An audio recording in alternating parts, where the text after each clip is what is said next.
Milí deviataci, takže pokračujeme v tematickom celku Medzivojnová Európa. Aj keď sme si túto tému vysvetlili na online hodinách, ale pripájam vám aj tento videovýklad, kto by potreboval si to pozrieť ešte a vypočuť teda viackrát. Takže dnešnou témou je Mussolini a jeho čiernoodenci. Budeme teda hovoriť o druhej diktatúre. Prvú máme už za sebou, a to komunizmus. Dnes nás čaká fašizmus a prenášame sa teda z Ruska do Talianska. Najskôr si zadefinujeme, alebo teda popíšeme situáciu v povojnovej Európe všeobecne, čiže nie iba v Taliansku, ale všeobecne. Myslíme tým teda a krajiny, aj ktoré boli víťazné, aj tie, ktoré boli porazené. Takže všeobecne sa po vojne, po prvej svetovej vojne ľuďom žilo naozaj veľmi ťažko, pretože, ako sme si hovorili aj na online hodine, tak počas vojny sa vyrábalo teda najviac, čoho sa vyrábalo, boli práve zbrane. No a keď vojna skončila, tak zbrojárske podniky začali hromadne masovo prepúšťať a tým pádom rástla nezamestnanosť.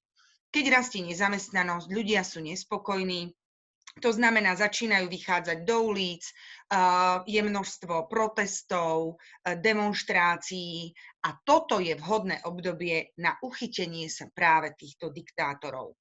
Čiže tieto diktatúry, počnúc s komunizmom, dnešný fašizmus, o ktorom rozprávame, a aj nacizmus, ktorý nás bude čakať na ďalšej hodine, tak všetky tieto diktatúry sa dostali k moci v období, keď sa ľuďom v krajine nežilo dobre. Buď prišla nejaká kríza, alebo či už vnútorná, alebo celosvetová. Čiže keď mali ľudia nejaké problémy, trápila ich teda najmä nezamestnanosť, nedostatok financií, zlé podmienky. Ľudia mali pocit, že nemôžu dôverovať vtedajšej teda vláde a prišiel niekto, kto im nasľuboval, že všetky tieto ich problémy vyrieši, tak vlastne ľudia mu dali svoju dôveru a to boli vlastne prípady diktátorov. Takže aj v prípade Talianska to bolo podobné. Taliansko napriek tomu, že patrilo k víťazným mocnostiam, pretože vieme, že pred vojnou bolo Taliansko v trojspolku, ale po začatí, po vypuknutí vojny je súčasťou dohody, takže patrí k víťazným krajinám. Aj napriek tomu aj v Taliansku, alebo Taliansko zachváti povojnová hospodárska kríza, ktorá teda začne na konci prvej svetovej vojny v roku 1918 a skončí sa v roku 1923. Čiže aj v Taliansku sa ľudia boria s týmito problémami, áno, ako je prepúšťanie, ako je nezamestnanosť. V prípade, že majú prácu, tak tie platy sú nízke. Jednoducho celková nespokojnosť. No a v tejto situácii prichádza Benito Mussolini, ktorý práve ľuďom sľubuje vyriešiť všetky problémy. Sľuboval nezamestnaným prácu, vyššie mzdy, podnikateľom zárobky. Jednoducho, ako máme tu na záver napísané, všetkým sľuboval všetko. A práve teda toto spôsobilo, že teda ľudia mu začali dôverovať a rozširovala sa teda základňa jeho prívržencov. Bol obklopený prevažne mladými ľuďmi a keďže tí sa obliekali do čiernej farby, do čiernych uniforiem, tak preto ten názov Mussolini a jeho čiernoodenci. No ale my si musíme povedať, že Mussolini a jeho prívrženci založili politickú stranu fašistickú, teda dali si meno fašisti.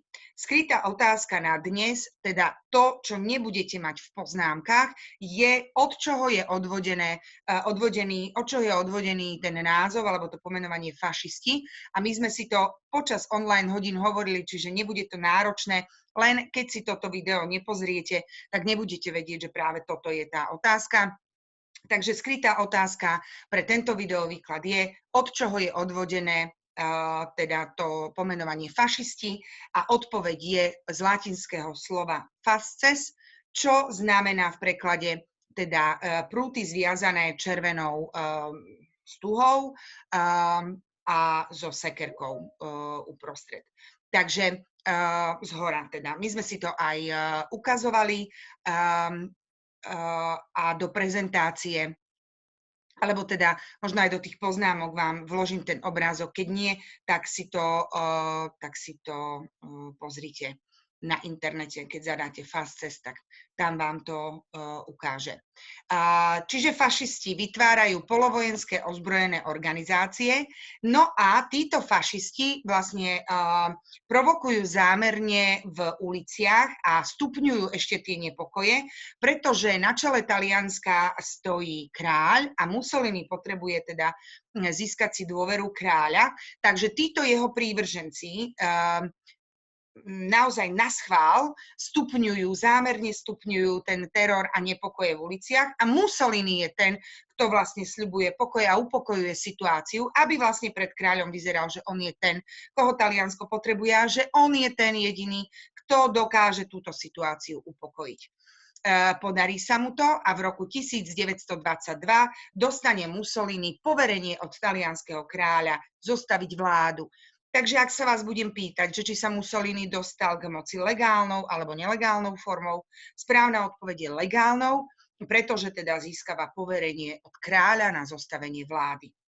No a podobne ako pri komunizme, aj v tomto prípade budem od vás chcieť popísať znaky fašizmu, teda čím sa fašizmus vyznačuje.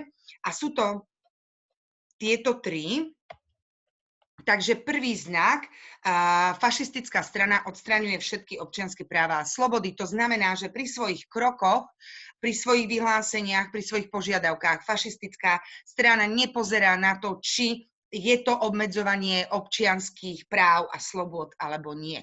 Hej, tým pádom hovoríme, ako keby ich odstránila, pretože naozaj nerieši, že či tými svojimi požiadavkami a vyhláseniami porušuje nejaké a odoberá ľuďom občianske práva a slobody.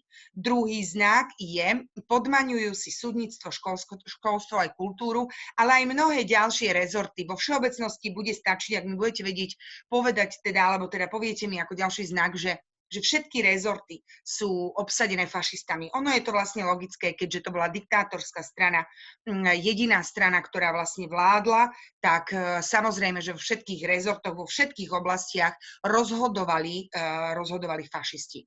Takže logicky vyplývajúci znak je práve tento. No a čo sa týka tretieho znaku, tak politických protivníkov odstránil. Už som vám to spomínala aj pri komunizme, že vlastne naozaj takým typickým znakom diktatúry je odstrániť akúkoľvek opozíciu. Opozícia neexistuje.